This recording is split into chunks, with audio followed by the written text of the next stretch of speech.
अभी exact date exact time बता दिया गया है कि 23 अगस्त 6:04 पे वो लैंडिंग करेगा मून के ऊपर। बगैरती फैलाते हैं कि जनाब इंडिया ने गलत कर दी। भाई इंडिया तरक्की कर रहा है क्योंकि वो मेहनत कर रहा है, ऊपर जाएगा। और ये कहाँ पे रूल लिखा हुआ है कि सिर्फ मुसलमानों ने तरक्की करनी है? ये तो कोई रूल नहीं है यार, ठीक है, क्योंकि उसकी सिर्फ एक ही वजह है कि वहाँ पे डेमोक्रेसी है, डेमोक्रेटिक लोग हैं। आप देखिए पाकिस्तान में जब पहला इलेक्शन हुआ है इंडिया में, तब तक 4 इलेक्शन हो चुके हुए थे, 4 प्राइम मिनिस्टर अपना टाइम पूरा करके जा चुके हुए थे। बात नहीं कर रहा मैं। इसके अलावा बाकी जो जंगें हुई हैं मुझे उनका बताएं। 1965 की जंग में हमने सिर्फ डिफेंस किया है, एक हद तक वो जंग हम जीते नहीं है, चलो उसको हम जीत भी लेते हैं। 1971 में हमारे साथ क्या हुआ है, उसके अलावा कारगिल में हमारे साथ क्या हुआ है, कितने जूते पड़े हैं हमें। ठीक है, सीधी बात है, जूते पड़े हैं भाई। 1999 में हमारे साथ क्या हुआ है। कारगिल की जंग तो पाकिस्तान में बताया जाता है हम जीते। कारगिल की जंग में तो ये मुशर्रफ ने फौज को उस जगह फंसा दिया था जहाँ पे ना आगे का रास्ता था ना पीछे का रास्ता था। इंडिया में ना एक चीज की बड़ी अच्छी हुई है कि इंडिया में वहाँ पे ना ये जो मजहबी रवायतें ना वो खत्म होती जा रही हैं, और ये बहुत अच्छी बात है। मजहबी रवायतों से मुराद ये है कि जो मजहबी इंतहा पसंदी थी वो उधर कम हो रही है। वहाँ पे इतनी बड़ी मंडी है जी, मेरे ख्याल दुनिया की सबसे बड़ी मंडी है। चाइना, अब जो अमेरिका या रशिया जितने भी लोग हैं उनके साथ ताल्लुकात क्यों हैं? क्योंकि वो बहुत बड़ी मंडी है। 120-130 करोड़ की तो उनकी आबादी है। इंडिया की एक 40 के करीब हो चुकी है, दुनिया की पहले या दूसरे नंबर पे, दुनिया के पहले दूसरे। और देखिए मजे की बात है कि हम रो रहे हैं हमारी आबादी बढ़ गई है, उन्होंने अपनी आबादी को अपनी स्ट्रेंथ बना लिया है। अब उनके देखे ना, उनका गूगल, यूट्यूब या दूसरे मैंने आपको चीज़ें गिनवाई है, उनके CEO देख लें और देखो ना, एक इंडिया के अंदर यूट्यूबर्स आप देख लें, इंडिया के यूट्यूबर्स और फिर यूट्यूबर्स देख लें, उसके बाद यूट्यूबर्स का कंटेंट देख लें जो ज्यादातर है वैसे फनी भी हो, वो बड़ा एजुकेटेड, बड़ा साइंस के हवाले से बात करते हैं, टेक्नोलॉजी। 2 बड़े चैनल बता देता हूँ। कौन से? जी तो दोस्तों, मैं हूं सुहेब चौधरी और आप देख रहे हैं मेरा और आपका YouTube channel real entertainment TV. ISRO के चेयरमैन की चंद्रयान 3 को लेकर एक बहुत बड़ी स्टेटमेंट सामने आई है। उन्होंने ये बोला है कि विक्रम के अगर तमाम सेंसर्स भी फेल हो जाते हैं तो फिर भी उसे इस तरीके से डिज़ाइन किया गया है कि वो चंद्रयान 3 मून पर लैंड ज़रूर करेगा। इवन एग्जैक्ट डेट टाइम भी बता दिया गया है। पाकिस्तानी पब्लिक से इस हवाले से बात करेंगे कि चंद्रयान 3 की इतनी बड़ी कामयाबी पर अब क्या रिएक्शन है। जैसे चंद्रयान 2 पर हमने रिएक्शन दिया, कुछ लोगों ने मीम्स बनाई, इवन हमारे मिनिस्टर्स ने भी उसके ऊपर अजीब किस्म के रिएक्शन दिए। अब इस कामयाबी पर पाकिस्तान के लोग क्या रिएक्शन देते हैं जानेंगे इस वीडियो में, और जो मेरी पर्सनल ओपिनियन है वो मैं आपको बताऊंगा वीडियो के लास्ट में। चलते हैं वीडियो की तरफ और मिलते हैं वीडियो के बाद। अस्सलाम वालेकुम। वालेकुम अस्सलाम। आपका नाम? दिलशाद। क्या करते हैं भाई? मैं इलेक्ट्रिकल इंजीनियरिंग कर रहा हूँ। इलेक्ट्रिकल इंजीनियरिंग कर रहे हैं, ज़बरदस्त। मेरा टॉपिक भी थोड़ा बहुत एजुकेशन के हवाले से है, टेक्नोलॉजी के हवाले से है। अगर बात करें मिशन मून की, इंडिया ने चंद्रयान 3 लॉन्च किया और पूरी दुनिया में उसकी खबर है, आपने भी सुना होगा, सोशल मीडिया पे देखा होगा। अभी एग्जैक्ट डेट एग्जैक्ट टाइम बता दिया गया है कि 23 अगस्त 6:04 पे वो लैंडिंग करेगा मून के ऊपर। क्या कहेंगे उसकी कामयाबी को लेके, चंद्रयान 3 की कामयाबी को लेके, इंडिया की टेक्नोलॉजी को लेके? सर इंडिया का IT सेक्टर तो पूरे एशिया में सबसे ज़्यादा अच्छा है।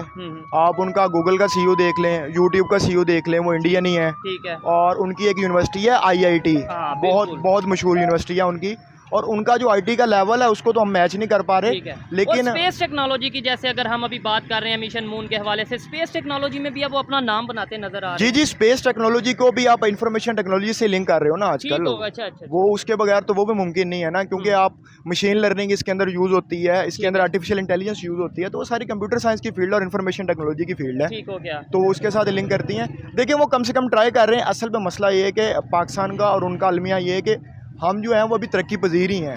तरक्की पजीर इस वजह से हैं कि हमारे पास दूसरे कामों, अभी हम दूसरे कामों में लगे हुए हैं। अभी हम रोटी कपड़ा मकान, हाँ, हम उन कामों में लगे हुए हैं। अभी वो उन कामों से निकल चुके हुए हैं। ठीक है। क्योंकि उसकी सिर्फ एक ही वजह है कि वहाँ पे डेमोक्रेसी है, डेमोक्रेटिक लोग हैं। आप देखें पाकिस्तान में जब पहला इलेक्शन हुआ है इंडिया में, तब तक 4 इलेक्शन हो चुके हुए थे, 4 प्राइम मिनिस्टर अपना टाइम पूरा करके जा चुके हुए थे, और हमारा पहला इलेक्शन हो रहा था। ठीक है। और उसके बाद अब तक देख लें, उनके वहाँ पे कोई भी एक ऐसा प्राइम मिनिस्टर नहीं जिसको टाइम से पहले।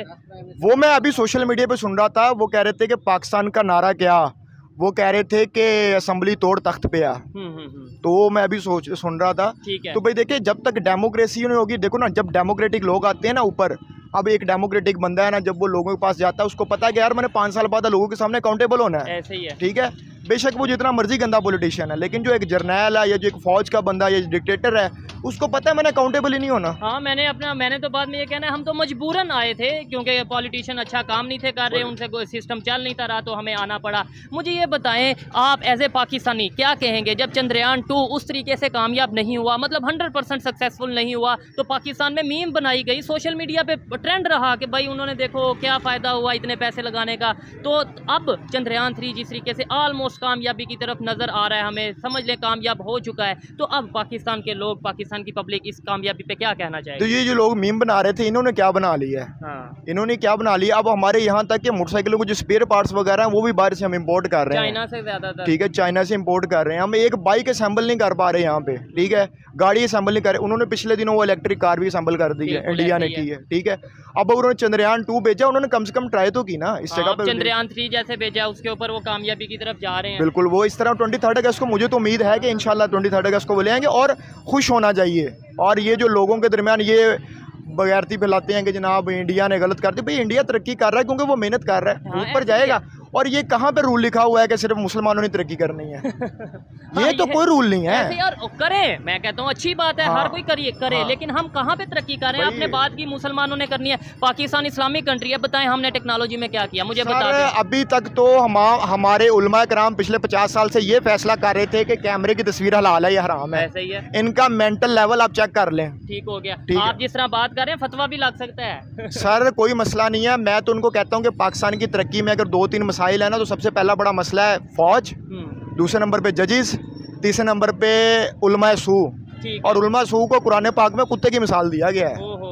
तो ये 3 पाकिस्तान की सबसे बड़ी वजह है, पाकिस्तान आगे नहीं जा रहा। तो ये जैसे अगर आपने बात की है, आपको लगता है कि पाकिस्तान की जो यूथ है, एजुकेटेड लोग हैं, उनको भी इन चीज़ों का आइडिया हो रहा है कि भाई हमने टेक्नोलॉजी के ऊपर जाना है, हमने ये फिरका वारियत, ये मुस्लिम वो, हिंदू वो, काफिर वो, ये तो वो, इन चीज़ों को पीछे रख के एजुकेशन को प्रमोट करना है, यूनिटी को प्रमोट करना है, इन चीज़ों का अवेयरनेस आ रही है?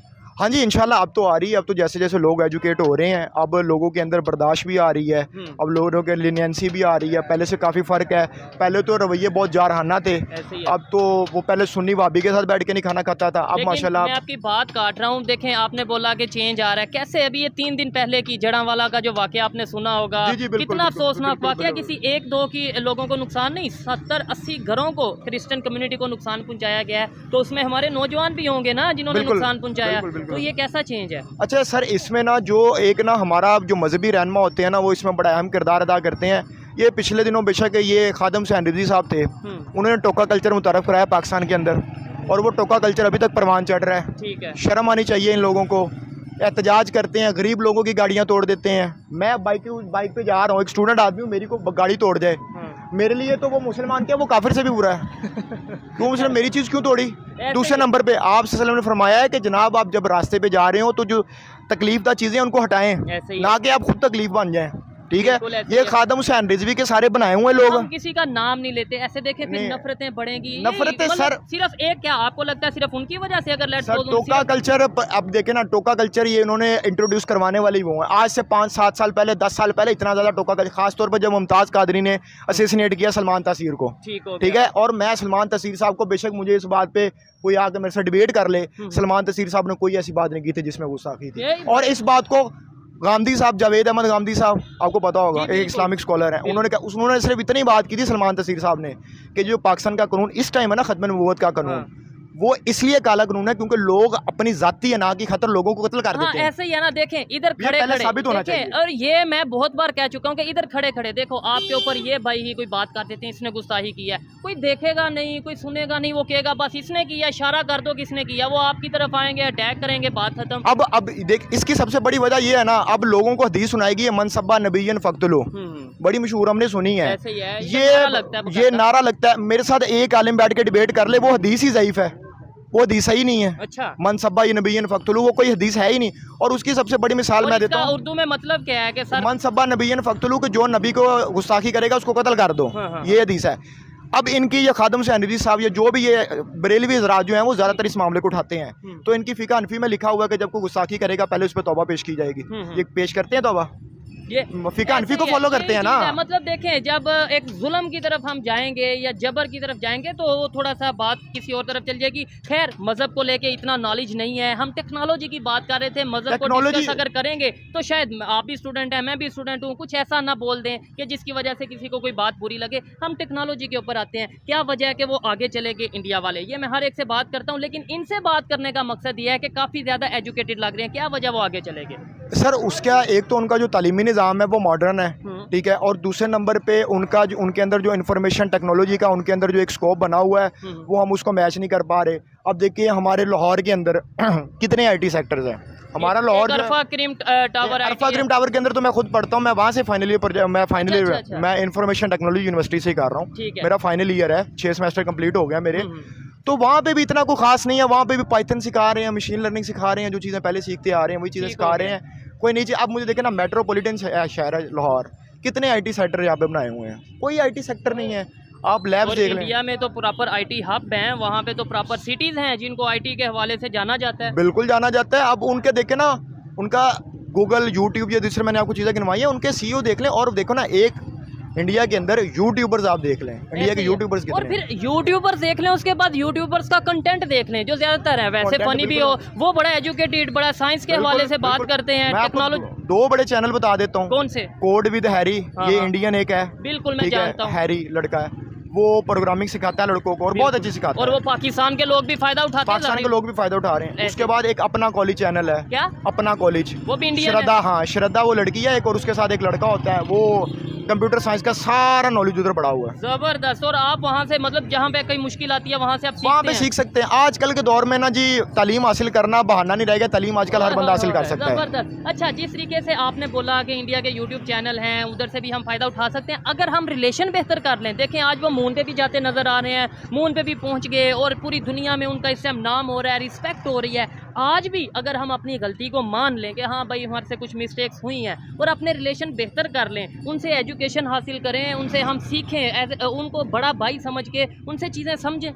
यार देखो, जब तक मिलिट्री है ना हमारी, ये होने नहीं देगी मिलिट्री। अब देखें 1971 की जंग में हमारे साथ इन्होंने क्या किया, 93,000 पतलूनें इनकी उधर लटकी हुई हैं अभी। देखें, उसमें ये फिर भी फौज को नहीं, जो लोग कुछ गलत हैं उन्हें हम बीच में कह सकते हैं, लेकिन अदारा तो देखें हमारा इदारा देखें, उनमें से मैं उसकी बात नहीं कर रहा जो बेचारे फौजी हैं, सिपाही रैंक है, उनकी बात नहीं कर रहा मैं। इसके अलावा बाकी जो जंगें हुई हैं मुझे उनका बताएं। 1965 की जंग में हमने सिर्फ डिफेंस किया है, एक हद तक वो जंग हम जीते नहीं है, चलो उसको हम जीत भी लेते हैं। 1971 में हमारे साथ क्या हुआ है, उसके अलावा कारगिल में हमारे साथ क्या हुआ है, कितने जूते पड़े हैं हमें, ठीक है, सीधी बात है, जूते पड़े हैं भाई। 1999 में हमारे साथ क्या हुआ है, कारगिल की जंग तो पाकिस्तान में बताया जाता है हम जीते। कारगिल की जंग में तो ये मुशर्रफ ने फौज को उस जगह फंसा दिया था जहाँ पे ना आगे का रास्ता था ना पीछे का रास्ता था। मुशर्रफ साहब ने तो बकायदा बोला है कि मैं तो इंडिया के उन एरियाज में उतरा और वहाँ पे उतर के मैंने। मुशर्रफ साहब तो पहले नंबर पे बात कर ही नहीं सकते, क्योंकि जो कायद है हमारे जिन्ना साहब रहमतुल्लाह अलैह, उन्होंने फरमाया था कि फौज का काम है सरहदों तक, ऐसे ही है, सिविलियंस ने पॉलिसीज बनानी है और उन्होंने इम्प्लीमेंट करना है। बिल्कुल ऐसे ही ये कब से होने लग गया कि वो बना रहे हैं पॉलिसी और इम्प्लीमेंट कर रहे हैं, ये उल्टा क्यों हुआ, हमने कायद को क्यों छोड़ दिया। अब देखे ना, शहबाज शरीफ ने लास्ट टाइम ये आखिरी जो तकरीर की है, जनरल आसिम मुनीर बैठे हुए थे, कहते हैं कि जनरल साहब आपने मुझे प्लान दिया। अब यार, एक पॉलिटिशियन प्लान देता है, एक लीडर प्लान देता है, उसने प्राइम मिनिस्टर कह रहा है, प्राइम मिनिस्टर कह रहा है कि मैं प्लान दे रहा हूँ। यार तुम किस जगह का प्राइम मिनिस्टर हो, ऐसा लग रहा था मुगलपुरे का प्राइम मिनिस्टर है वो। भाई आपने प्लान देना, आप सियासतदान हो। भाई देखो, जो सियासतदान होता है, लीडर होता है, वो प्लान देता है अपने को, लीडर वो होता है, वो प्लान देता है कौम को और उसने इम्प्लीमेंट करना होता है। और दूसरे नंबर पे देखे ना, पाकिस्तान की वो वाहिद फौज है जो कारोबार करती है, यूएसए की फौज भी कारोबार नहीं करती, इस टाइम सुपर पावर है, चाइना की फौज कारोबार नहीं करती। ऐसे ही है। ये जनाब चाय भी बना रहे हैं, ये जनाब प्रॉपर्टी डीलर भी बनाए हुए हैं, बैंक भी बन रहे हैं, सीमेंट भी बना रहे हैं, जो इनका काम है वो नहीं कर रहे। लेकिन इसमें भी इकोनॉमी में कुछ ना कुछ तो अपना रोल प्ले कर रहे हैं ना। देखें, अगर वो सीमेंट बना रहे हैं, सीमेंट बिक रहा है, तो फिर थोड़ा। अच्छा, मैं आपको बड़ी मिसाल देता हूँ, सिविल एविएशन अथॉरिटी एक पाकिस्तान का एक इदारा है, आप शायद वाकिफ हो, वहाँ का डीजी कौन है, रिटायर फौजी, बिल्कुल नादरा पे आ जाए, कौन है, जितने भी इदारे हैं मोस्टली पाकिस्तान के जितने इदारे हैं उन पे सब फौजी बैठे हुए हैं, सीधी बात, नंगी बात है। उसके बाद पाकिस्तान का जो डिफेंस है वो वैसे ही उनके पास है, ठीक हो गया, सरकारी इदारे भी उनके पास चले गए। उसके बाद आ जाती है किसी मुल्क की लैंड। इसमें कहीं ना कहीं ये नहीं आ जाता कि शायद हमारे जो सिविलियन हैं या जो हमारे पॉलिटिशियन है वो ना अहल है, नहीं बिल्कुल नहीं है, से काम नहीं कर पाते, उन्हें मजबूरन आना पड़ता है। बिल्कुल नहीं है। मैं आपको मिसाल देता हूँ, बुरे से बुरा डेमोक्रेट आदमी, बुरे से बुरा डेमोक्रेट आदमी जो डिक्टेटर से वो बेहतर होता है। ठीक हो गया। हम डेमोक्रेट देखें, इस्लाम में भी डेमोक्रेसी है और हम डेमोक्रेसी, इस्लाम में तो शरी निज़ाम, इस्लाम में डेमोक्रेसी है। मैं आपको साबित कर देता हूँ, हज़रत अबू बकर की जब बैत हुई है तो सब सहाबा ने उनके हाथ पे बैत की है। ठीक हो गया। अच्छा, अभी पाकिस्तान में भी जो अब ये डेमोक्रेसी का जो मॉडर्न उन्होंने वे बना दिया वो वोटिंग सिस्टम है। वोटिंग सिस्टम है। वैसे डेमोक्रेसी, इस्लाम भी डेमोक्रेसी को फॉलो करता है और इस्लाम जो है वो मलूकियत कहते हैं, बादशाहत को। इस्लाम जो है वो बादशाहत को पसंद नहीं करता। ठीक हो गया। इस्लाम खिलाफत को पसंद करता है। खिलाफत क्या होती है? लेकिन जो ये मुसलमान है जितने, जैसे मुगलिया दौर की बात करें, बादशाही सिस्टम सारा चलता आ रहा है, तो आप कह रहे हैं वो मलूकियत है, वो बादशाहत है। इस्लाम उस चीज को पसंद नहीं करता, इसीलिए तो हज़रत अबू बकर के बाद हज़रत अबू बकर बेटे नहीं बने खलीफा। ठीक है। नहीं तो ये जो मुगल दौर है इसके ऊपर आप क्या कहना चाहेंगे? ये जो बादशाही निजाम रहा है, आप इसे पसंद करते हैं? जिन्हें हमें तो हीरो बताया जाता है। मुगल दौर में देखे ना, मुगलों ने अब हमारे इधर हिंदुस्तान को कोई इतना कंट्रीब्यूट तो नहीं किया। उससे ज्यादा अंग्रेज 90 साल रहे हैं। अंग्रेज ने 90 साल में जितना कंट्रीब्यूट कर गए हैं, पाकिस्तान का नहरी निजाम वो बंदे दे के गए हैं, पाकिस्तान का रेलवे ट्रैक वो भी चाह के गए हैं, ठीक है। उनका जितना निजाम, नहरी निजाम वो सारा वो दे के गए। अब देखिए उस तरह का निजाम 90 साल में उन्होंने इतना कंट्रीब्यूट कर दिया। और ये मुगल तकरीबन 1518 से लेके गालबन 1853 तक रहे हैं, 300 साल ऑलमोस्ट रहे हैं। 1526 से ऑलमोस्ट 1556 में तो अकबर बना था, मतलब 1515 से इतने 300 साल बनते हैं।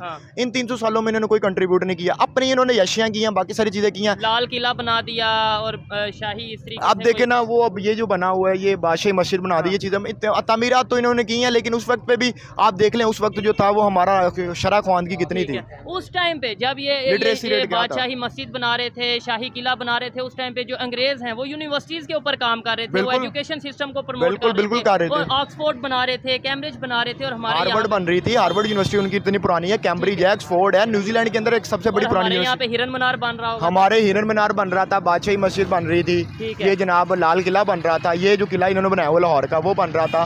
भाई देखिए, अल्लाह ने इस जो इस्लाम है जो है ना, तालीम और इल्म, ये किसी के घर की लौंडी नहीं है। जबरदस्त जबरदस्त। वो एक काफिर भी हासिल कर सकता है, वो एक सिख भी हासिल कर सकता है, वो हिंदू भी हासिल कर सकता है, वो एक मुसलमान भी हासिल कर सकता है, ठीक है। मैं आपको बता देता हूँ, उस दौर में, आप सल्लम के दौर में अरब में इतने इतने काबिल लोग थे, ऐसे ही है। और हजरत अमर बिन इब्लास साहबी थे, उनको ब्रेन ऑफ मक्का कहा जाता, ब्रेन ऑफ अरब कहा जाता था, बहुत अक्लमंद इंसान थे। लेकिन उस वक्त वो मुसलमान नहीं हुए। लेकिन मैं आपको कहने का मकसद ये है कि तालीम हासिल करना चाहे वो हर इंसान का हक है, बुनियादी हक है। ये चीज़ें अगर हम बात करें स्पार्को की, ठीक है, जो पाकिस्तान की स्पेस एजेंसी है, बात करें इसरो की जो इंडिया की स्पेस एजेंसी है, और इवन इसरो की अगर बात करें, वहाँ पे भी बहुत हद तक जो उनसे हैं मुसलमान साइंटिस्ट मौजूद हैं, और वो मुसलमान बड़ा कंट्रीब्यूट कर रहे हैं। वो सब मिल के, वो मुसलमान हिंदू सिख का कंसेप्ट को दूर करके इंडियंस के कंसेप्ट के साथ चल रहे हैं। हमारे यहाँ पे जो कंसेप्ट चल रहा है वो बिल्कुल थोड़ा हट के चल रहा है। इंडिया में ना एक चीज़ की बड़ी अच्छी हुई है कि इंडिया में वहाँ पे ना ये जो मजहबी रवायतें ना वो खत्म होती जा रही हैं, और ये बहुत अच्छी बात है। मजहबी रवायतों से मुराद ये है कि जो मजहबी इंतहा पसंदी थी वो उधर कम हो रही है, ज्यादा नहीं हो रही। पिछले दौर में जाती RSS का एक आइडियोलॉजी वो लेके चल रहे हैं, वो भी चंद एक हिंदू इंतहा पसंद है, ज्यादा नहीं है। और मैं आपको मजे की बात बताऊं, पाकिस्तान के जो मुसलमान वहाँ पे रह रहे हैं मुसलमान, इंडिया में वो ज्यादा खुशी है हमसे। ये मेरे साथ हमें तो थोड़ा सा इधर आ जाए। हमें तो इधर असदुद्दीन ओवैसी और अकबरुद्दीन ओवैसी का शायद आपने नाम सुना है, बड़ा वायरल यूट्यूब पे अक्सर हम क्लिप्स हैदराबाद जैसे दलेरी के साथ, हैदराबाद दक्कन के नवाब हैं वो, ठीक है जी। वो कहते हैं कि हम हिंदुस्तान में खुश हैं, और मैं आपको बताऊं एक हिंदुस्तान में लोग खुश क्यों होंगे। अब देखिए, उनका 5th लार्जेस्ट इकोनॉमी बनने जा रहा है, वो बनने नहीं बन चुका है, सॉरी, थर्ड लार्जेस्ट इकोनॉमी बनने जा रहा है। और उनकी ऑटोमोबाइल इंडस्ट्री जो है वो जापान को क्रॉस कर चुकी हुई है, ठीक है। और IT का सेक्टर उनका आपके सामने है, पूरी दुनिया मान रही है। उनको वो आहिस्ता आहिस्ता आगे चले। फिल्म इंडस्ट्री देख ले, उनकी बहुत आगे है, ठीक है। हमारे यहाँ पे तो ये कहा जाता है हराम है, हालांकि हराम है तो फिर आप बैन कर दो ना, आप खत्म ही कर दो। हर काम हो रहा है और फिर आप बाद में कह दो हराम है। भाई देखो, अगर हराम है तो आप, ये तो इंसान ने खुद फैसला करना ना, जो इंसान काम कर रहा है। इस्लाम किसी के ऊपर पाबंदी लगाने को नहीं कहता, इस्लाम कहता है कि आप अपनी राय हमवार करें। इस्लाम बड़ा अमन वाला है। और इसरो की बात कर रहा था, मुझे बताएं क्या वजह है। और मैं आपको शायद मेरे से ज्यादा नॉलेज है, बड़ा मजा आ रहा है जी इनके साथ बात करके, यकीनन आपको भी देख के मजा आ रहा होगा।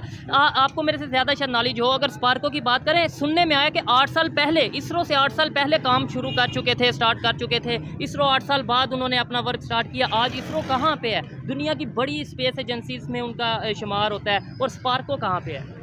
सर स्पार्को का तो इतना मुझे इसलिए नहीं लग रहा क्योंकि अगर 8 साल उन्होंने पहले काम शुरू कर दिया था तो किधर है उनकी आउटपुट? कोई आउटपुट तो नज़र हमें आई नहीं है। और दूसरे नंबर पे मतलब बुनियाद पहले रखी थी ना, ये नहीं कि मिशन मून लॉन्च कर दिया था, बुनियाद पहले रखी थी कि लो जी हमने एक स्पेस के हवाले से एक अदारा बना दिया है, स्पेस टेक्नोलॉजी के हवाले से। ये तो ऐसे इदारे तो बनते रहते हैं। अभी आप 4 लोग मिलके एक इदारा बना देते हैं, जब वो कमीशन मिलना होता है तो वो एक और इदारा बनाते हैं। पाकिस्तान के अंदर देखिए सर, पिछले साल 6 लाख के 10 लाख लोग बाहर गए हैं, तकरीबन 8 लाख लोग गए हैं, और इस साल जो है वो 10 लाख लोग तकरीबन इस साल अभी तक जा चुके हैं। और मैं अभी साल कंप्लीट नहीं हुआ, ये याद रखिएगा। अभी अगस्त चल रहा है, अभी 4 महीने पड़े हैं। मैं कहता हूँ, मैं इधर गारंटी से कह सकता हूँ, इधर सर्वे कर लें, जो एजुकेटेड लोग हैं या जो यूथ है उनसे आप रोक के पूछ लें कि भाई आप बाहर जाना चाहते हैं, वो डेफिनेटली कहेंगे जी भाई मैं तो सबसे पहले जाना चाहता हूँ। 10 में से 8 तो ज़रूर कहेंगे। सर ये मैं आपको अपनी मिसाल देता हूँ। अभी मुझे सुबह टाइम मेरे घर वालों से, मेरे वालिद साहब की मुझे कॉल आई है। वो मुझे कह रहे थे कि बेटा तुम्हारा 1 सेमेस्टर रह गया, तो मैंने बात कर लिया एजेंट वगैरह से।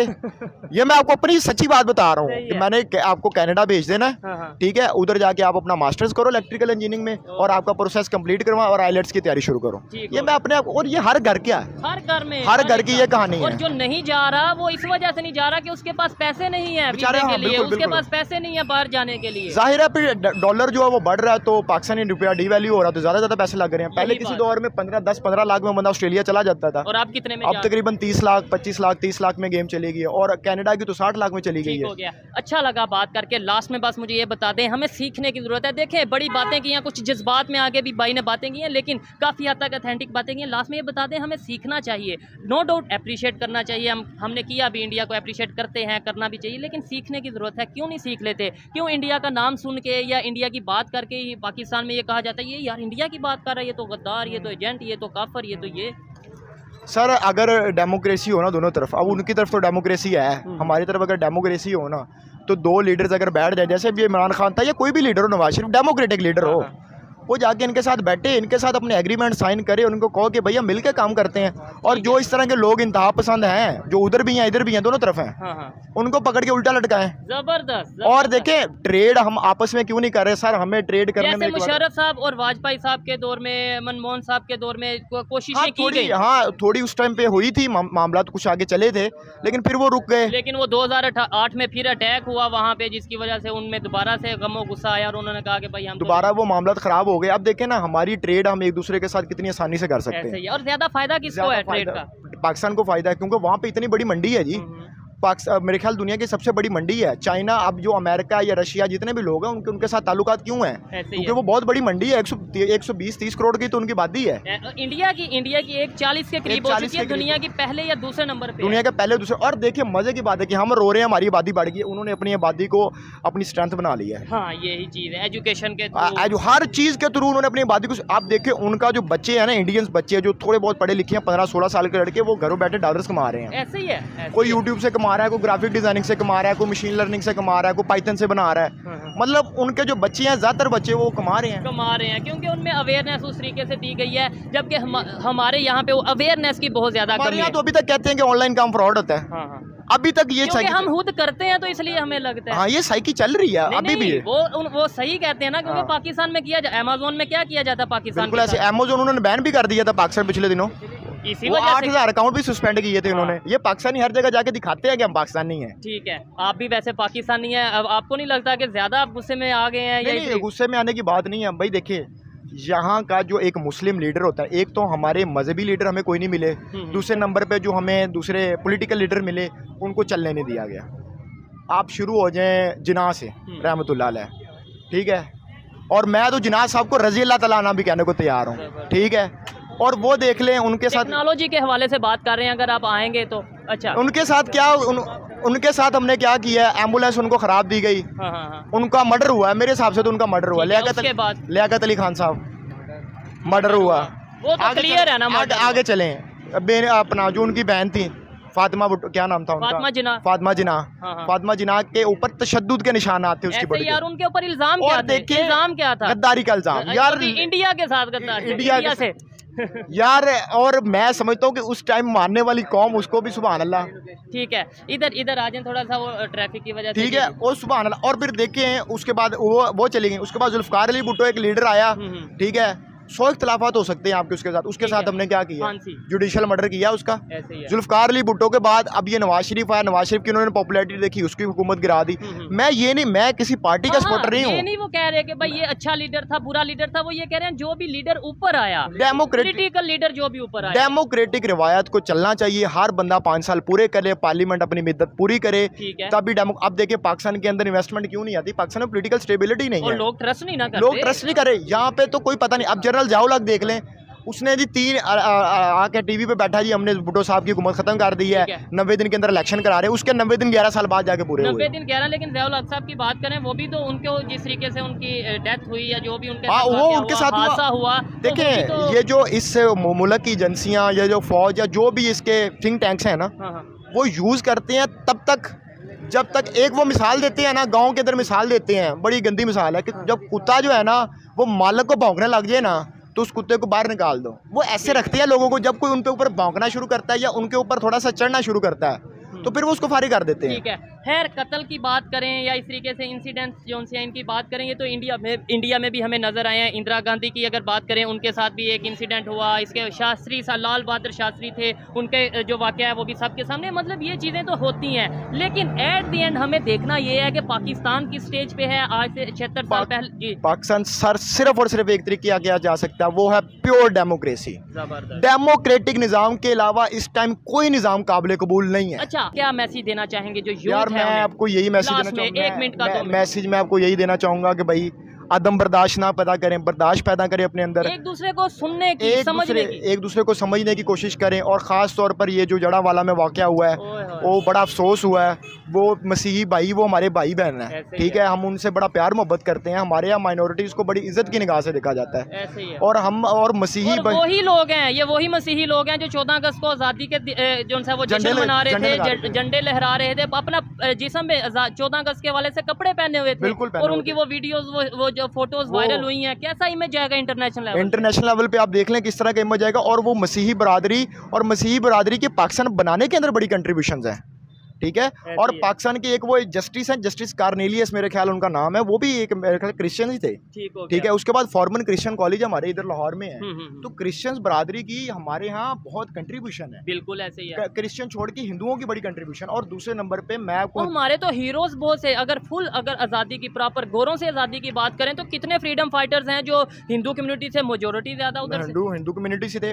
और मैं आपको एक मजे की बात बताऊँ, रसूल पाक सल्लल्लाहु अलैहि वसल्लम की हदीस है, वो फरमाते हैं कि जिसने किसी काफिर जिम्मी को कत्ल किया, जिम्मी कहते हैं कि जो कि एक मुसलमान रियासत में टैक्स दे के रह रहा हो, ठीक हो गया, तो वो इंसान जन्नत की खुशबू भी नहीं पाएगा। ठीक। और हमने तो यहाँ पे हर दिन ऐसी खबर सुनते हैं। हाँ, ये आप देख लें, अब हमें कुरान और सुन्नत से कितना दूर रखा ऐसे ही है। हमारे यहाँ पे तो यही एक जो नारे हैं, 2-3 बड़े बड़े नारे लगा दिए जाते हैं, सर तन से जुदाई है, ये चीज़ें। लेकिन जो असल में बहुत सी ऐसी चीज़ें हैं जो इस्लाम का एक पॉजिटिव इमेज सामने लाती हैं, उनके ऊपर कोई बात नहीं करता। इस्लाम तो किसी मुसलमान को तो कत्ल करना दूर की बात, मैंने आपको हदीस सुना दी और कोई आलम मेरे साथ आके डिबेट कर। बिल्कुल, ये बात हमने भी सुनी है कि जिसने एक इंसान का कत्ल किया उसने पूरी इंसानियत का कत्ल किया। ये नहीं यहाँ पे लिखा हुआ कि मुसलमान का या काफिर का कत्ल, एक इंसान का कत्ल। ऐसे ही है, जबकि ये बात कोई नहीं बताता इस तरीके से। खैर, बहुत अच्छा लगा सर भाई आपसे बात करके, और मैं कोशिश करूंगा, मैं पर्सनली ये चाहूंगा कि आप दोबारा कभी अगर आपके पास टाइम हो तो हमारे इस प्रोग्राम में जरूर है। ऑडियंस भी जरूर बताइएगा आपको इनकी बातें कैसी लगी, इनकी गुफ्तगू कैसी लगी। नेक्स्ट हम इन्हें इन्वाइट करें